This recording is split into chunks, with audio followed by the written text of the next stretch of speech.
2.22 obviously NCERT का एक question है। ध्यान रखना कि यहाँ पे 3 चार्ज है, एक्चुअली 4 चार्ज है लेकिन हम बोले 3। ये Q है, यहाँ पे -Q और -Q 2 बार है तो -2Q एक साथ लिख लो, और फिर राइट हैंड साइड में एक Q है। ये डिस्टेंस है A, ये डिस्टेंस है A, और फिर यहां से बढ़ के यहां एक पॉइंट है P, जिसका इस बीच वाले पॉइंट से डिस्टेंस है R। अच्छा छोड़ो, हाई फाई वर्ड्स छोड़ दो, हम बोलते हैं कि बस इस सिस्टम का पोटेंशियल निकाल दो, तो निकाल लेगा ना पोटेंशियल? कैसे निकालेगा बोलो?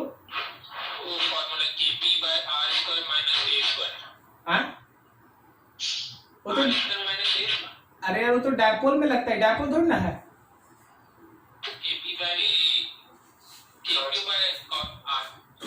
हाँ, हम उस पॉइंट पे अगर नेट पोटेंशियल निकालेंगे तो हम 1, 2 और 3 तीनों के पोटेंशियल को जोड़ देंगे बस।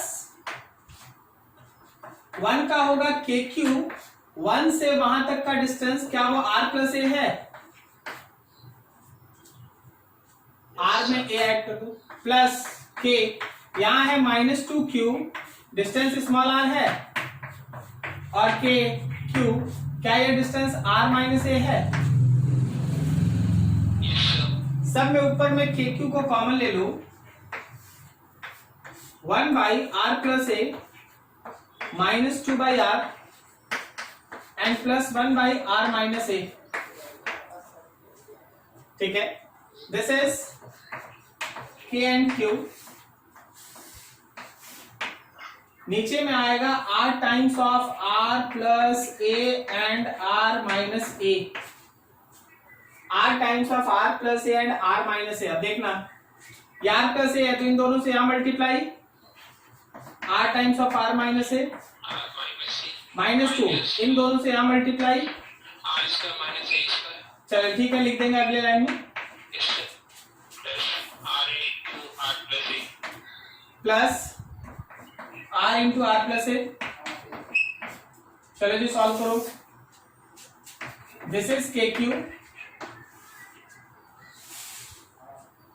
नीचे में है R times of R² -A²,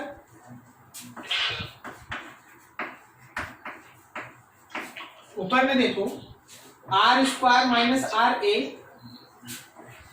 R² -RA, आगे देखना क्या ये R² -A² है, तो -2R² + 2A², -2R² + 2A², और यहाँ R² +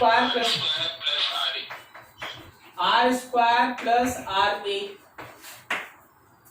ये -RA और ये +RA कैंसिल, ये R² -2R² R² cancel, then it comes to be KQ, ऊपर में है 2A², नीचे है R, ठीक है, R² -A²। ये तुम्हारा इक्वेशन आ गया। मतलब कोई बोलेगा कि पोटेंशियल का इक्वेशन बताओ, चलो ये रहा,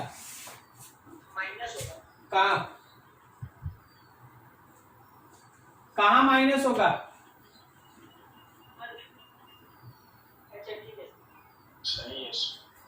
ठीक है, अब क्वेश्चन ये कहता है, अकॉर्डिंग टू क्वेश्चन देखना, बोला इसको थोड़ा सा चेंज कीजिए भाई। कब चेंज कीजिएगा? कि जब R/A का वैल्यू 1 से काफी बड़ा हो। R/A 1 से काफी बड़ा होना मतलब RA से काफी बड़ा होना, R/A 1 से काफी बड़ा होना मतलब RA से काफी बड़ा होना। तो ऐसे केस में जहां R² -A² है, क्या तुम उसको R² लिखेगा? क्या लिख दे? तो नेट पोटेंशियल का वैल्यू हो गया KQ into 2A² divided by R times of R², so it is KQ 2A² by R³।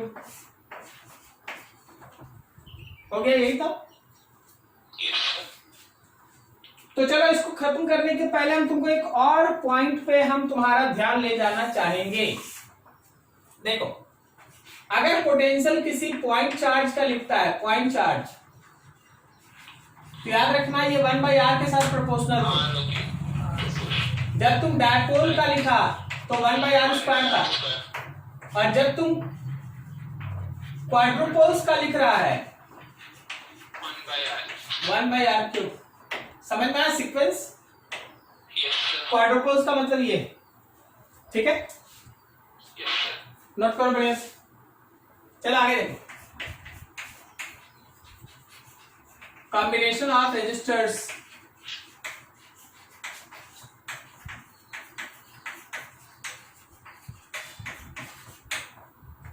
Resistors का कॉम्बिनेशन, कॉम्बिनेशन ऑफ रेजिस्टर्स।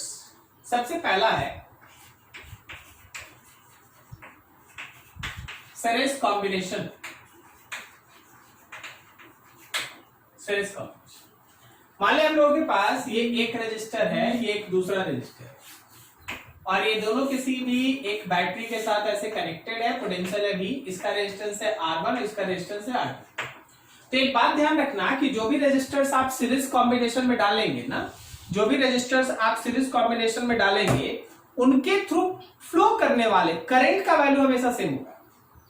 जो भी आप सीरीज कॉम्बिनेशन में डालेंगे, अगर इससे निकलने वाला करंट I है, तो वह I करंट R1 से भी पास करेगा, वही I करंट R2 से भी पास करेगा। क्या सही है? तो क्या यहाँ पे डिफरेंस किस चीज का है? और वो डिफरेंस है पोटेंशियल का। सो अगर हम यहां से लिखें V1 then it is I into R1, और अगर हम यहां से V2 लिखे then it is I into R2। अब मान लो जैसे कि यहाँ पे जो दो पर्टिकुलर रजिस्टर्स था, दोनों रजिस्टर को हटा के कोई एक सिंगल रजिस्टर हम बना दें, और वो रजिस्टर है R इक्विवेलेंट। तो उसको अगर आप बैटरी से जोड़िएगा तो सेम करंट पास करना चाहिए, ठीक है? तो जरा ध्यान दो, क्या इस बार आप लिख सकते हैं V is equal to I into R equivalent? Now see that total V जो होगा, यहां जो भी V होगा वो V1 और V2 का सम होगा, V1 plus V2। So this is I times of R equivalent, I times of R1 and I times of R2। सब में I cancel, so R equivalent is R1 plus R2। R equivalent का जो value है वो R1 plus R2, R equivalent का जो value है वो R1 प्लस R2 है। मतलब दोनों रजिस्टर सीरीज में जब रहेगा तो इक्विवेलेंट आप R1 प्लस R2 से निकालते, वैसे आप पहले भी जानते थे, कोई नया नहीं। अब यहाँ पे थर्ड आइए, यहाँ पे डिस्ट्रीब्यूशन हो रहा है पोटेंशियल का, यहाँ पे डिस्ट्रीब्यूशन हो रहा है पोटेंशियल का। हम तो ये कहेंगे कि V1 प्रोपोर्शनल है R1 और V2 प्रोपोर्शनल है R2, मतलब डायरेक्टली प्रोपोर्शनल। रेजिस्टेंस ज्यादा तो उसके अक्रॉस का वोल्टेज भी ज्यादा, पोटेंशियल भी ज्यादा, और रेजिस्टेंस अगर कम तो उसके अक्रॉस का वोल्टेज पोटेंशियल भी कम। सो फॉर टू रजिस्टर्स, याद रखना एकदम डायरेक्ट लिख रहे हैं, V1 का वैल्यू होगा V divided by R1 plus R2 multiplied with R1। क्या समझ में आया जी? Yes sir. कैपेसिटर के जैसा, एकदम कैपेसिटर के जैसा पढ़ाई है। V divided by R1 plus R2 multiplied with R2। तो अगर हम लोग ये चाहते हैं कि हम लोग दो रजिस्टर में पोटेंशियल ये सब लिखे, डायरेक्टली इसको यूज करना। तो जब कभी भी रजिस्टर्स सीरीज में कनेक्टेड होता है, उनका क्या सेम होता है? करंट सेम होता है, और उस समय डिफरेंस होता है पोटेंशियल का, और वो जो भी चीज है सब सामने। चल इसी का दूसरा टर्म पैरेलल कॉम्बिनेशन।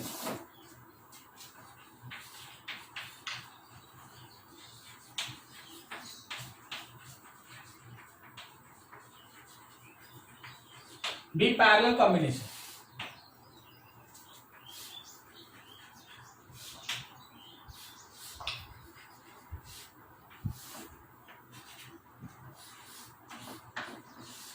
यहाँ एक भी है, ये रेजिस्टेंस है मान लो R1, ये रेजिस्टेंस है R2, इस बार जो भी करंट यहां से निकला इस जंक्शन तक पहुंचा, इधर चला गया I1 और इधर चला गया I2। जब रेजिस्टर्स इस तरह से पैरेलल में होता है तो याद रखना कि उनके आपस में पोटेंशियल सेम होता है, उनका आपस का पोटेंशियल सेम होता है, लेकिन करंट डिस्ट्रीब्यूट होता है। पैरेलल में करंट डिस्ट्रीब्यूट होता है और सीरीज में पोटेंशियल डिस्ट्रीब्यूट होता है। ठीक है, तो ऐसे सिचुएशन में अगर हमको I1 लिखना पड़ा तो V बाई R1, और अगर हमको करंट I2 लिखना पड़ा तो V बाई R2। दोनों रेजिस्टर को मिला के एक इक्विवेलेंट बना दिए और सेम बैटरी से कनेक्ट कर दिए। Total current I and this is R equivalent. So अगर हम लोग टोटल करंट लिखते हैं तो आपको दोनों करंट I1 और I2 का सम लिखना होगा। टोटल करंट है V by R equivalent, I1 है V बाई R1 और I2 है V बाई R2। सब में V कैंसिल, सब में V cancel. So 1 by R equivalent is 1 by R1 plus 1 by R2।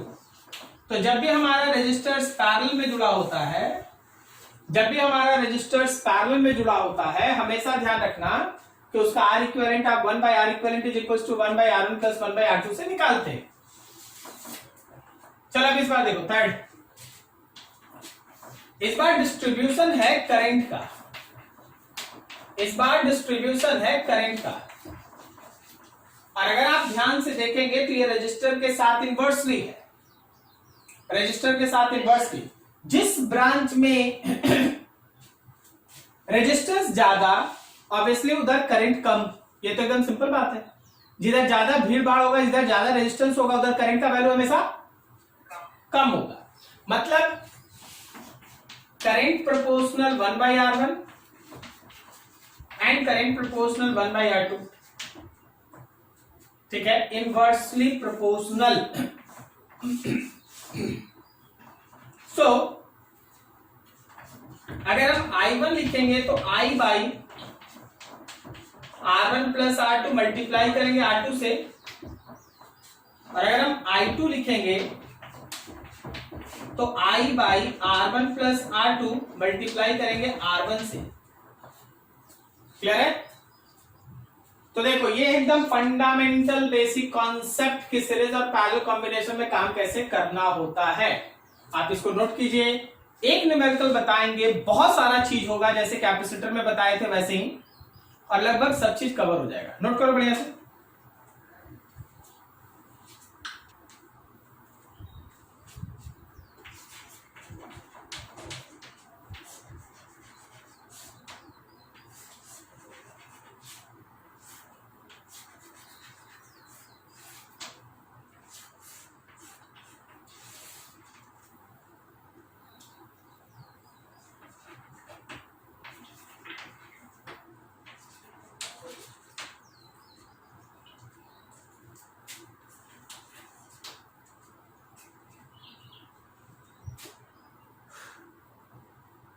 तुमसे ये बोला गया कि find current through each resistor, find potential difference across each resistor, find potential of point, find power dissipated through each resistor and so on. बहुत सारा question, लेकिन सब question का थीम एक ही। अगर आप रजिस्टर के थ्रू फ्लो करने वाला करंट निकाल लेते हैं, अगर आप रजिस्टर के थ्रू फ्लो करने वाले करंट का वैल्यू फाइंड आउट कर लेते हैं, देन रिमेंबर कि आप लगभग सब चीज आप निकाल सकते हैं। ठीक है, क्या ये लाइन समझ में आया सबको? तो चल भाई देख यहां से काम स्टार्ट करते हैं। हम लोग थोड़ी देर के लिए नाम लिख लेते हैं। इसको R1 लिख दिए, इसको R2 कह दे और इसको R3। अभी क्या हम लोग इस सारे ब्रांच को मिला के, इन दोनों को मिला के एक पैरेलल और उसके साथ ये कर सकते हैं सीरीज? ये मेरे R12 का रिजल्टेंट है और दोनों किसमें है? पैरेलल में है। तो पैरेलल में शॉर्टकट समझता है ना, क्या इसको लिख सकते हैं 4 इंटू 2 डिवाइडेड बाई 4 प्लस 2। ठीक है, 8 by 6 can be right that 4 by 3।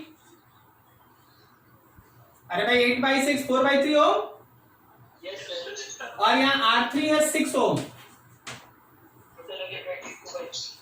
ठीक है, चलिए एक स्टेप और बढ़ जाते हैं। यहीं पर एक रजिस्टर बना लो, 10 वोल्ट। बोलो भाई आर इक्विवेलेंट कितना निकाल रखा है? R12 और R3 को जोड़ा ना, 22/3. कितना हो गया? 22/3 ओम। कोई दिक्कत किसी को? हाँ, अब देख,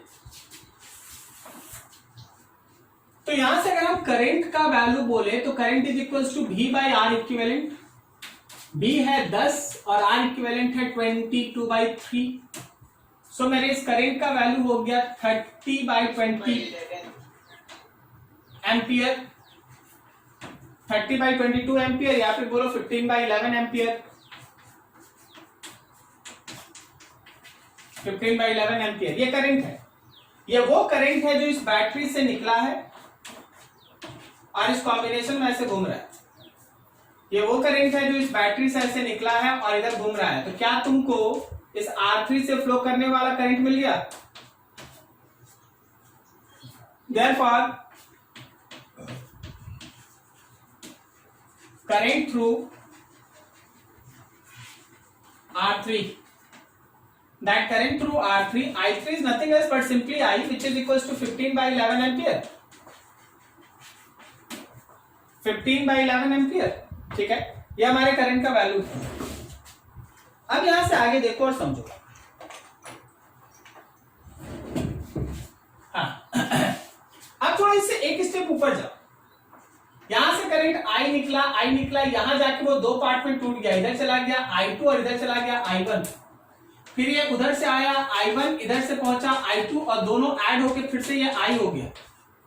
क्या ये सर्किट समझ में आया सबको? Yes, sir. ये पॉइंट पैरेलल का था, तो यहाँ पे करंट I1 और I2 सेक्शन में डिवाइड हो गया, फिर दोनों मिलके फिर से I बन गया। तो ये I तो हमने निकाल रखे हैं। अब ये I1 और I2 निकालने का बारी है। नाउ फॉर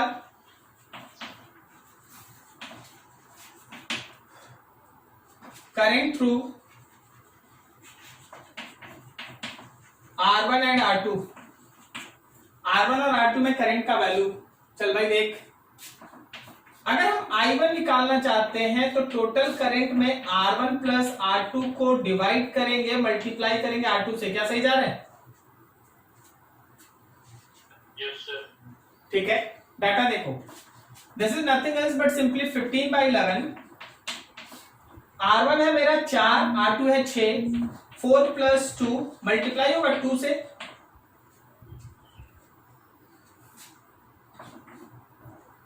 15 दूनी 30 और नीचे 11 × 6, 6 से 1 कटा 5, 5/11 एम्पियर। ये मेरा I1 है। अगर ये I1 है तो अब I2 के लिए दो काम कर सकता है तुम। हम बोले I2 के लिए तुम दो काम कर सकता है, या तो टोटल करंट में से I1 को माइनस कर दो, टोटल करंट I पहुंचा, तो दो काम कर सकते हैं आप। या तो आप I2 के लिए टोटल करंट में से I1 को माइनस कर दीजिए, नहीं तो जो आप फॉर्मूला पढ़े I divided by R1 + R2 and multiplied with R1 लगाइए। क्या ये 10/11 एम्पियर आएगा? Yes, sir. जैसे बना क्वेश्चन। अब मेरे हिस्से में सबसे स्ट्रॉन्ग चीज आ चुका है, हमको तीनों करंट पता चल गया, I3 पता चल गया है, हमको I1 भी पता चल गया है और हमको I2 भी पता चल गया है। एक बार अगर करंट पता चल गया तो potential difference 1 is I1 × R1।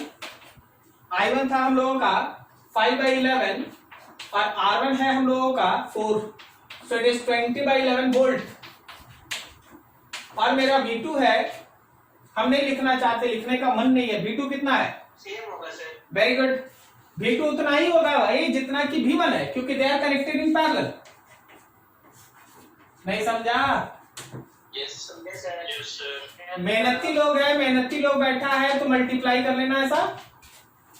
I2 है, I2 कितना है, I2 कितना है बोलो, 10/11 multiply with 2, so again it is 20/11। और अगर हम V3 निकालेंगे तो I3 को R3 से मल्टीप्लाई, I3 तो मेरे पास था 15/11 और R3 कितना था 6, so it is 90/11। And interesting thing, V1 plus V2 plus V3 तीनों को जोड़ देंगे तो कितना आ जाएगा, क्या बोलते हैं, 10 वोल्ट आ रहा है? 10 वोल्ट आएगा। एकदम गलत बोला। हम बोले V1 plus V2 plus V3 को जोड़ना, क्या ये सही बोले थे? नहीं सर, क्या बोलना चाहिए था? V1 और V3 को जोड़ेंगे तो V2 और V3 को जोड़ेंगे। एकदम सही, V1 और V3 को जोड़ो या V2 और V3 को जोड़ो और ये दोनों मिलकर आएगा 10 वोल्ट। 10 वोल्ट। समझे जी उदय चौरसिया? हाँ सर। तो समझते रहिए, थोड़ा नींद में मत जाइए, ठीक है? सर एक को जोड़ना। हाँ, इसको इसके साथ जोड़, नहीं तो इसको इसके साथ जोड़। ये दोनों को क्यों जोड़ेंगे, ये दोनों तो जोड़ो बाद में, ठीक है? तो ये मेरा वोल्टेज। अच्छा, वोल्टेज आ गया, थोड़ा और पॉइंट एक दो में बढ़ा देते हैं। इस पॉइंट को A लिख दो, इस पॉइंट को B लिख दो, इस पॉइंट को C लिख दो। अब अगर हम तुमसे बोले फिगर के हिसाब से A पॉइंट का पोटेंशियल बता भाई, तो A पॉइंट का पोटेंशियल 10 वोल्ट है क्या? सबको समझ में आया क्या? हाँ सर। 10 वोल्ट है तो 10 वोल्ट है ना। कोई हमको B पॉइंट का पोटेंशियल बता सकता है? 10 माइनस या तो V1 कर दो या फिर 10 माइनस V2 कर दो, मतलब 10 माइनस कितना कर दो यार, 20/11 कर दो, तो 90/11 आ गया। तो B पॉइंट का पोटेंशियल है 90/11। कोई बता सकता है देख के C पॉइंट का पोटेंशियल? 0। तो तुमको हर पॉइंट का पोटेंशियल भी मिल गया, हर पॉइंट का पोटेंशियल भी मिल गया। क्लियर है? अच्छा, अगर हम तुमसे बोलते हैं कि R1 R2 R3 तीनों रेजिस्टर के अक्रॉस में जो एनर्जी डिसिपेट कर रहा है उसका पावर निकालो, कैसे निकालता? सर आई जो आया है उसको आर्टिकल आई स्क्वायर आरटी। एकदम सही, V into I को। एकदम सही। पावर फर्स्ट में अगर लिखना होता कि फर्स्ट का करंट लेते, फर्स्ट का रेजिस्टर लेते। पावर अगर सेकंड से लिखना पड़ता तो सेकंड का करंट लेते और सेकंड का रेजिस्टेंस लेते। और यही पावर अगर थर्ड से लिखना पड़ता तो थर्ड से फ्लो होने वाला करंट और उसका रेजिस्टेंस लेते। क्या बोलता, सही है? ठीक है। तो ऐसा बहुत सारा क्वेश्चंस रहेगा, छोटा छोटा सब में आपको ऐसे ही यूज करना है, थोड़ा नोट कीजिए। उसके बाद इसमें थोड़ा एक और छोटा चीज है उसको ऐड कर देते हैं, नोट करो फटाफट। कहीं डाउट है बात कर लो। अगले क्वेश्चन की तरह समझिएगा। मान लो इस पॉइंट को कर दे अर्थिंग, तो जब आप इस पॉइंट को अर्थिंग कर देंगे, बस if any point is connected with अर्थ, अगर कोई पॉइंट अर्थ के साथ कनेक्टेड है, then potential of that point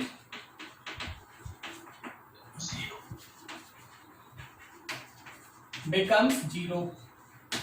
उस पॉइंट का पोटेंशियल जो है वो 0 होगा। ठीक है, किस किस चीज पे अंतर नहीं पड़ेगा?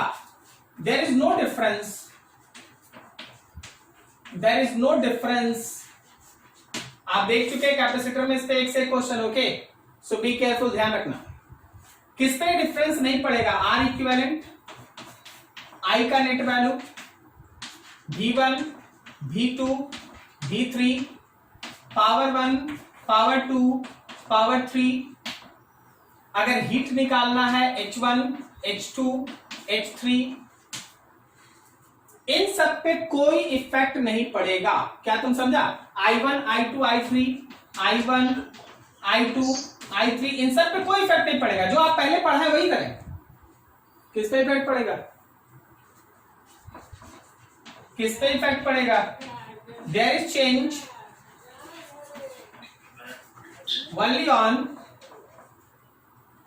नेट पोटेंशियल ऑफ पॉइंट्स,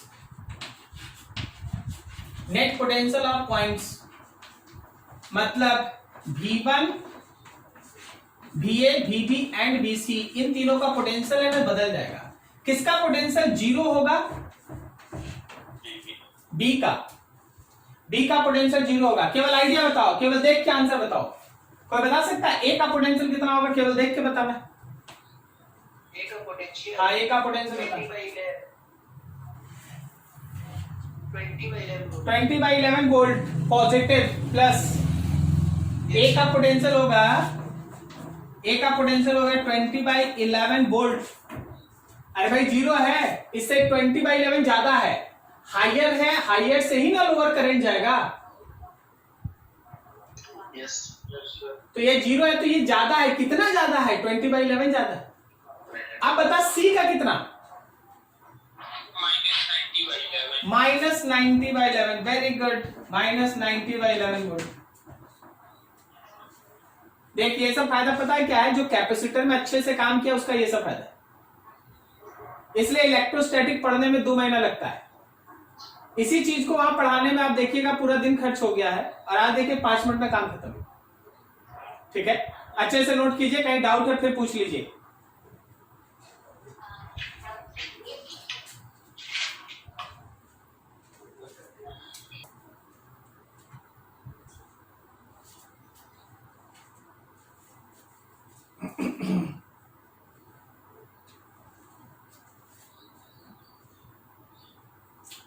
चलो ये था यहाँ सेक्शन, ये खत्म।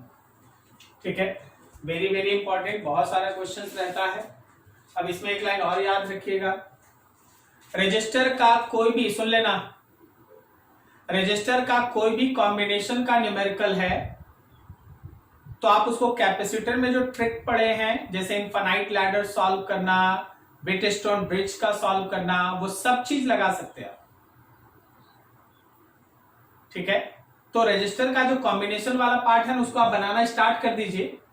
एक दो एक्सेप्शन आता है, जैसे स्टार डेल्टा कन्वर्सन, ये एक दो नाम है जहां थोड़ा सा अलग है, तो अगर कोई क्वेश्चन आएगा तो हम बता देंगे।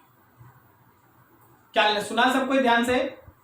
तो कॉम्बिनेशन को बनाना है, कॉम्बिनेशन को बनाना है। ठीक है, अब देखो जैसे हम आपको ऐसे बताते हैं कि आज है ना, आप देखिएगा चैट सेक्शन में एक क्वेश्चन डाला हुआ, उसमें इनफाइनाइट रजिस्टर्स है, तो इनफाइनाइट कैपेसिटर में सीखे थे ना कि एक को छोड़ के बाकी सबके लिए एक्स मान लेंगे। तो यहां भी वही करेंगे, एक को छोड़ के बाकी सबके लिए एक्स मान लेंगे। बस सीरीज में जब लिखेंगे तो कैपेसिटर में 1/C इक्विवेलेंट 1/C1 + 1/C2 लिखते हैं ना, तो रजिस्टर में R1 + R2 लिखेंगे, बस और कुछ नहीं, जो है वही। ठीक है, तो चलो अब थोड़ा सा सेक्शन आगे बढ़ाते हैं। अब हम थोड़ा सेल के बारे में पढ़ते हैं। सेल मतलब बैटरी। बैटरी के बारे में अब हम लोग डिस्कस करेंगे थोड़ा सा कि बैटरी क्या होता है, बैटरी का ईएमएफ क्या होता है, और बैटरी का टर्मिनल वोल्टेज क्या होता है। बैटरी जिस पर्टिकुलर इलेक्ट्रोलाइट से बना है, जिससे वो करंट को सप्लाई करता है, उसका इंटरनल रेजिस्टेंस का मतलब क्या होता है। तो there is concept, we are discussing about battery and its combination. Cells, concept of EMF, terminal voltage,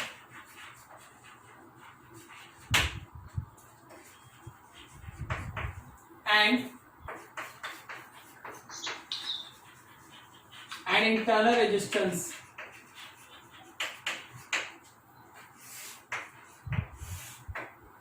EMF, terminal voltage and internal resistance. सबसे पहला टर्म है EMF,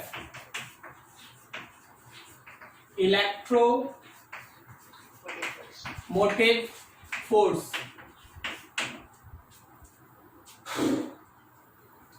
आपके पास कोई एक बैटरी है,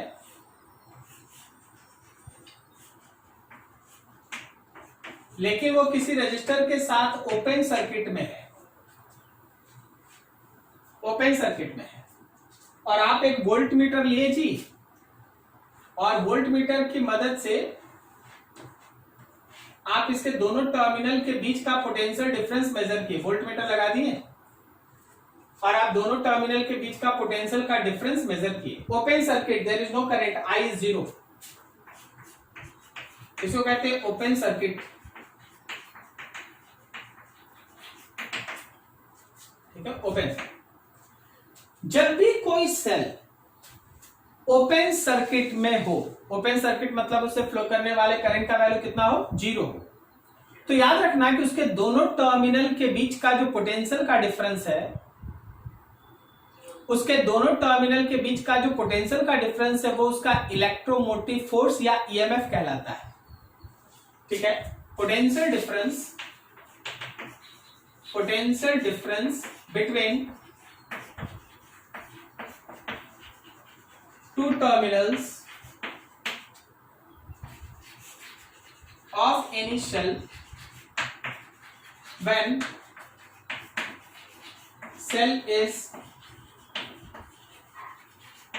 when cell is present in open circuit, when cell is present in open circuit is called EMF, when cell is present in open circuit is called EMF, उसको हम लोग EMF कहते हैं। जब भी आपका कोई भी पर्टिकुलर सेल ओपन सर्किट में होगा, ओपन सर्किट का मतलब उससे फ्लो करने वाले करंट का वैल्यू कितना होना चाहिए, 0, तो उसके दोनों टर्मिनल के बीच का जो पोटेंशियल का डिफरेंस है वही उसका ईएमएफ कहलाता है। अब इसी से जुड़ा हुआ दूसरा टर्म भी देख लो भाई, this is called terminal voltage. Terminal voltage capital भी लिखते हैं। अब आप फिर से वही बैटरी लीजिए और इस बार इस रेजिस्टर के साथ क्लोज सर्किट में डाल दीजिए। जब आप क्लोज सर्किट में डालिएगा तो ऑब्वियसली हमारे उस पर्टिकुलर बैटरी से करंट फ्लो करने लगेगा। ठीक है, अब जब ये करंट फ्लो कर रहा है उस समय इसके दोनों टर्मिनल्स के बीच का पोटेंशियल डिफरेंस वही कहलाता है terminal voltage. In closed circuit potential difference across two terminals of any cell is called terminal voltage। Close circuit में जब करंट फ्लो कर रहा है सर्किट से तो उस समय बैटरी के दोनों टर्मिनल्स के बीच का जो पोटेंशियल का डिफरेंस होता है उसको हम लोग उसका टर्मिनल वोल्टेज कहते हैं। आप जरा गौर कीजिएगा, तो ये और ये पैरेलल में है ना, तो याद रखना कि जो टर्मिनल वोल्टेज है वो I इंटू आर होता है। Terminal voltage I into R होता है। अब कोई पूछेगा सर टर्मिनल वोल्टेज और ईएमएफ है तो कौन बड़ा कौन छोटा होता है, कौन बड़ा कौन छोटा होता है? तो ये डिपेंड करता है कि तुम्हारा बैटरी चार्ज हो रहा है कि डिस्चार्ज हो रहा है। अभी मान ले घर में करंट है, घर में लाइट है, तो तुम्हारे घर का इन्वर्टर चार्ज हो रहा है कि डिस्चार्ज हो रहा है? चार्ज हो रहा है। और जब लाइन कट गया तो क्या हो रहा है? डिस्चार्ज हो रहा है। तो ध्यान रखना, चार्जिंग के समय टर्मिनल वोल्टेज बड़ा होता है और डिस्चार्जिंग के समय ईएमएफ बड़ा होता है। वो हम अभी 5-10 मिनट में पहुंच जाएंगे। ठीक है, तो ये दो चीज क्लियर रखना एकदम। अब एक और सेक्शन होता है, this is called internal resistance. Internal resistance, हर एक बैटरी किसी इलेक्ट्रोलाइट से बना है।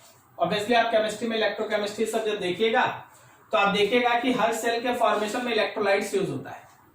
तो जो भी इलेक्ट्रोलाइट्स आप यूज करते हैं वो करंट के फ्लो में जो रेजिस्टेंस ऑफर करता है वो हमारे उस बैटरी का इंटरनल रेजिस्टेंस कहलाता है। ठीक है ना, internal resistance offered by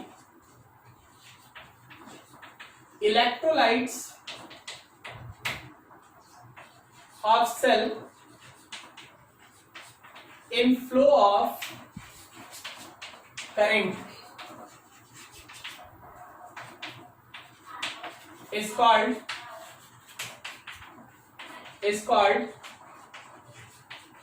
internal resistance. हमेशा ध्यान रखिए कि बैटरी के साथ उसका इंटरनल रेजिस्टेंस हमेशा सीरीज में होता है। बैटरी के साथ उसका इंटरनल रेजिस्टेंस हमेशा सीरीज में होता है। ऐसे दिखा सकते हैं आप ऐसे भी दिखाइएगा तो भी समझिएगा कि ये इंटरनल रेजिस्टेंस है, बैटरी के साथ सीरीज में। भले यहां देखने में पैरेलल लग रहा है लेकिन ये दिखाने का तरीका है कि बैटरी और उसका इंटरनल रेजिस्टेंस स्मॉल आर। सही है। तो कोई भी बैटरी जिस इलेक्ट्रोलाइट से बना है उसकी वजह से करंट के फ्लो में जो रेजिस्टेंस ऑफर्ड होता है उसको कहते हैं इंटरनल रेजिस्टेंस, और इंटरनल रेजिस्टेंस हमेशा सेल के साथ सीरीज में होता है। Internal resistance is always in series with cell. वो बैटरी के साथ हमेशा सीरीज में होता है। क्लियर है। अब यहां पे एक टर्म आता है that is called circuit equation. अच्छा, ये तीनों में कहीं प्रॉब्लम? चार्जिंग और डिस्चार्जिंग का टाइम कितना पड़ता है? अच्छा ठीक है, तो थोड़ा देना, यहाँ जो लिखा हुआ उसमें कोई प्रॉब्लम? नहीं सर। बस ठीक है, थोड़ा सा वेट कर, हम खुद बोर्ड पे आ जाएंगे, उसी टॉपिक पे आ जाएंगे। नोट करो इसको। अच्छा, फिर आगे बढ़ते हैं।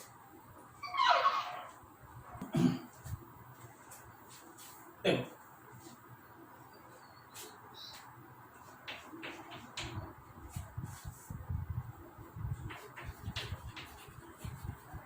relationship between terminal voltage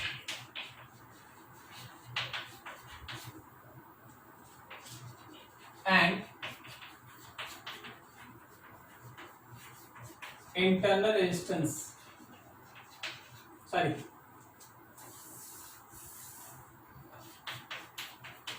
and EMF E। सबसे पहला, इन ओपन सर्किट मतलब करंट का वैल्यू 0। तो देखो भाई,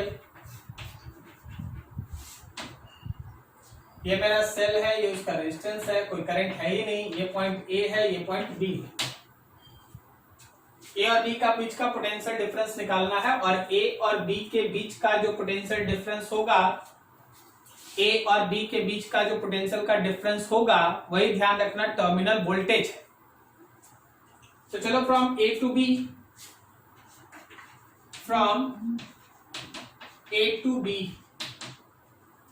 तो भी ए।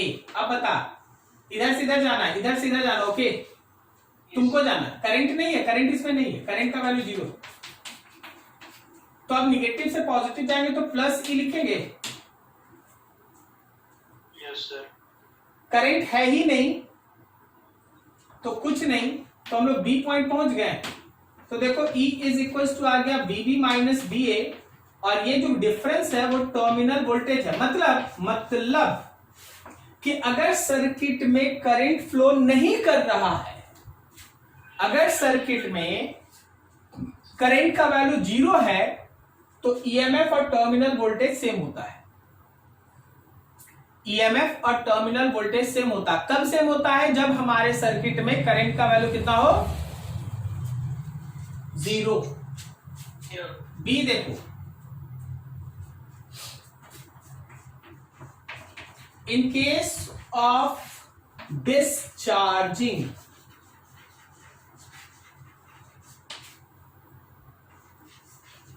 ऑफ सेल, बैटरी डिस्चार्ज हो रहा है। तो देख, बैटरी का डिस्चार्ज होने का मतलब क्या होता है कि जो उसका पॉजिटिव टर्मिनल है, करंट निगेटिव से इंटर करे और पॉजिटिव से बाहर आए तो ये बैटरी डिस्चार्ज होता है। जब तुम्हारे घर में लाइट कटेगा ना, तो जो इन्वर्टर का बैटरी है उसका पॉजिटिव से करंट निकलेगा और घूम के पूरे सर्किट में फिर निगेटिव में इंटर करेगा। समझा? Yes sir. तो वो डिस्चार्जिंग है, डिस्चार्ज हो रहा है। समझे जी उदय बाबू? हाँ सर। समझ गया। कोई दिक्कत? No sir. सर वहाँ से फर्स्ट वाला नहीं क्या नहीं समझे उसे बोलो। सर जी। सर वो जो सर डायग्राम के बात कर रहे हैं ना, फ्रॉम ए टू बी। हाँ, तो ए पॉइंट का पोटेंशियल फिर आगे बढ़े तो क्या? हाँ सर। फिर बैटरी के निगेटिव से पॉजिटिव पे गए तो प्लस ई। हाँ सर। रजिस्टर है लेकिन करंट नहीं है तो जीरो। पोटेंशियल डिफरेंस लिख रहे हैं, फिर पहुंचे बी पे। ये तो हम लोग कैपेसिटर में कर रखे हैं ना।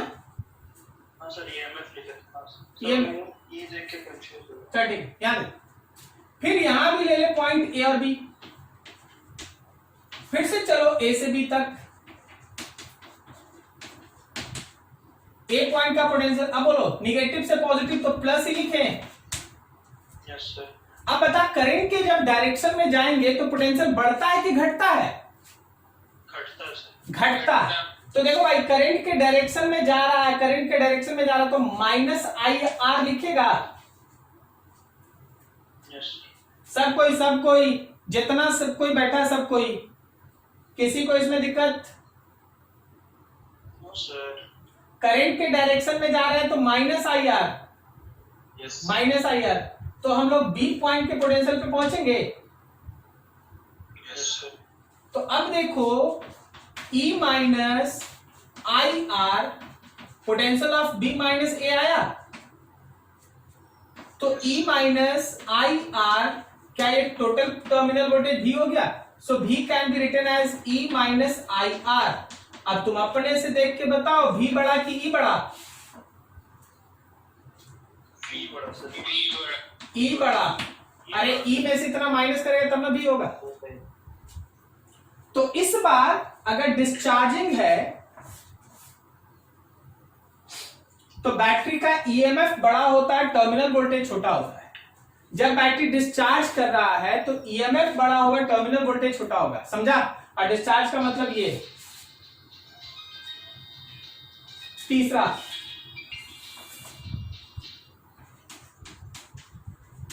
इन केस ऑफ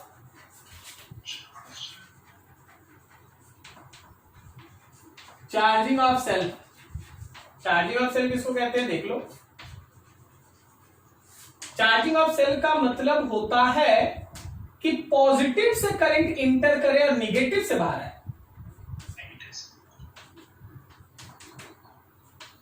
इस पॉइंट को ए और इस पॉइंट को बी कह दिए। जब तुम्हारे घर में वापस से करंट लौट आता है, बिजली आ गई, तो समझ जाना कि तुम्हारा बैटरी चार्ज होने लगा। अब बैटरी के चार्ज होने का मतलब है कि प्लस में करंट इंटर जाएगा, उल्टा घूमेगा करंट। Discharging, charging. क्या आप समझ पा रहे हैं? Yes sir. फिर से चलिए ए से बी तक। ए से बी चलना है। ए निगेटिव से पॉजिटिव प्लस ई, लेकिन इस बार देखो करंट के अपोजिट में जा रहे हैं तो प्लस आई आर लिखें। Yes sir. Yes yes. तो E plus I R is equals to B minus A. So E plus I R is equals to terminal voltage, या terminal voltage is equals to E plus I R. Terminal voltage is equals to E plus I R. कौन बड़ा? V की E। Terminal voltage. यही बोल रहे थे उस समय उदय बाबू कि डिस्चार्जिंग में टर्मिनल वोल्टेज छोटा होता है लेकिन चार्जिंग में टर्मिनल वोल्टेज बड़ा होता है। क्या ये क्लियर हो गया? Yes sir. ठीक है ना? तो बस आप एकदम है ना रट मत लीजिएगा कि टर्मिनल वोल्टेज छोटा होता है या ईएमएफ हमेशा बड़ा होता है। दैट ऑल डिपेंड्स कि सर्किट कैसा है।